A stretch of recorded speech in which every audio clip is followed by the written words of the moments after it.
Halo teman-teman, selamat datang di channel Mari Berkarya. Pada kesempatan kali ini aku akan membahas gimana kalau misalnya marketplace itu tutup atau marketplace itu punya kebijakan baru yang menyulitkan bagi kita sebagai penjual. Sebelum masuk ke videonya, jangan lupa untuk klik tombol like-nya, kemudian subscribe channel ini, dan nyalakan notifikasinya, kemudian follow aku juga di Instagram di @msaifulumam, oke? Thank you! Oke, marketplace itu kalau misalkan yang belum tahu seperti Shopee, Tokopedia, Lazada, Blibli, Bukalapak, dan sebagainya. Itu adalah marketplace, tempat di mana kita bisa berjualan. Aku analogikan marketplace itu adalah sebuah pasar kalau misalkan di offline. Kalau misalkan di online ya marketplace itu. Nah, kalau misalkan kita ibaratkan seperti sebuah pasar, kalau misalnya pasar itu katakanlah tutup atau berhenti beroperasi, kita sebagai penjual atau pelapak atau toko yang ada di dalamnya, apa yang harus kita lakukan? Kita sudah tidak bisa lagi berjualan di sana. Atau pasar itu mempunyai kebijakan baru yang menyulitkan bagi kita, yang membuat kita tersudut, yang membuat kita sulit untuk berjualan. Misalnya mereka menarik biaya sewa, atau mereka membuat kebijakan baru yang sulit bagi kita untuk dijalankan sebagai bisnis pemula atau sebagai toko baru. Lalu apa yang bisa kita lakukan? Sebenarnya ada banyak hal yang bisa kita lakukan. Yang pertama, yang paling penting adalah kita tidak boleh ketergantungan dengan marketplace atau platform apapun. Sebagai penjual, kita tentunya harus bisa memanfaatkan semua platform, termasuk marketplace, Shopee, Tokopedia, Lazada, Bukalapak, Blibli, dan sebagainya. Kita harus bisa memanfaatkan mereka, memanfaatkan marketplace itu, berjualan di sana, tapi kita tidak boleh ada ketergantungan dengan mereka. Oke? Kita juga bisa berjualan di sosial media. Kita bisa jualan di Facebook, Instagram, Twitter, dan sebagainya. Tapi kita tidak boleh ketergantungan di sana. Kita tidak boleh punya ketergantungan dengan platform-platform ini. Karena apa? Karena itu adalah milik mereka, bukan milik kita secara pribadi. Kalau misalkan website itu adalah milik kita. Jadi apapun yang terjadi dengan website itu sebenarnya adalah keputusan kita atau tanggung jawab kita. Tapi kalau misalkan marketplace itu adalah pihak ketiga yang bukan kita, jadi mereka bisa melakukan apapun. Jadi kita nggak boleh ketergantungan sama mereka. Makanya kalian sebagai seller atau penjual yang sekarang lagi aktif berjualan di marketplace, kalian harus siap-siap dengan kondisi apapun. Caranya, kalian harus mempersiapkan brand kalian dengan kuat. Jadi kalian tidak boleh hanya jualan. Kalau kalian hanya jualan, transaksi kalian itu akan ketergantungan dengan marketplace tersebut.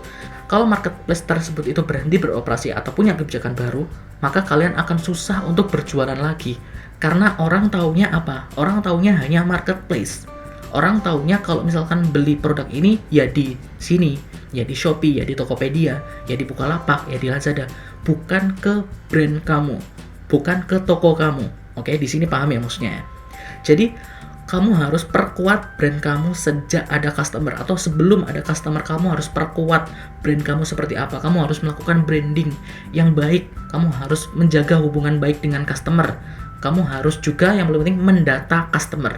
Jadi kalau misalnya ada customer yang beli atau tanya pun itu kamu harus catat, harus data. Siapa yang tanya, tanyanya kapan, nomor handphonenya berapa atau alamat emailnya apa, dia tinggal di mana, ketertarikannya dia itu dengan produk apa, itu kamu catat.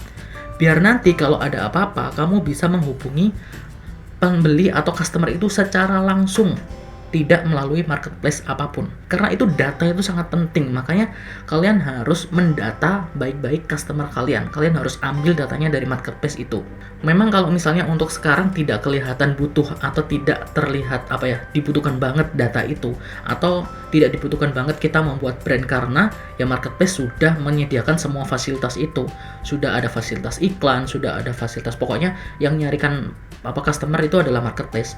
Tapi ya antisipasi kalau misalkan terjadi apa-apa dengan marketplace tersebut, kita bisa berjualan sendiri dan itu akan lebih bagus.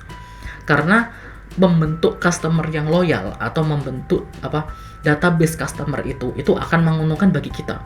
Kita tidak hanya ketergantungan di satu marketplace, kita bisa jualan produk dimanapun. Entah itu di marketplace yang lain, atau entah itu di website kita sendiri, entah itu di sosial media kita sendiri, entah itu di offline kita sendiri. At least kalian harus drive traffic dari marketplace itu ke official store kalian, entah itu di website kalian, entah itu di toko offline kalian, entah itu di toko online kalian, entah itu dimanapun. At least itu milik kalian sendiri. Kalau kalian bingung gimana caranya untuk mendata customer atau kalian bingung apa sih database customer itu, gimana sih cara memanfaatkannya, nah kalian bisa lihat videoku di link di description box di bawah. Aku sudah jelaskan tentang apa itu customer database dan gimana caranya memanfaatkan customer database itu menggunakan berbagai macam strategi. Salah satunya yang paling sering aku gunakan adalah sales funnel. Kalian bisa cek videonya di link di description box di bawah. Oke?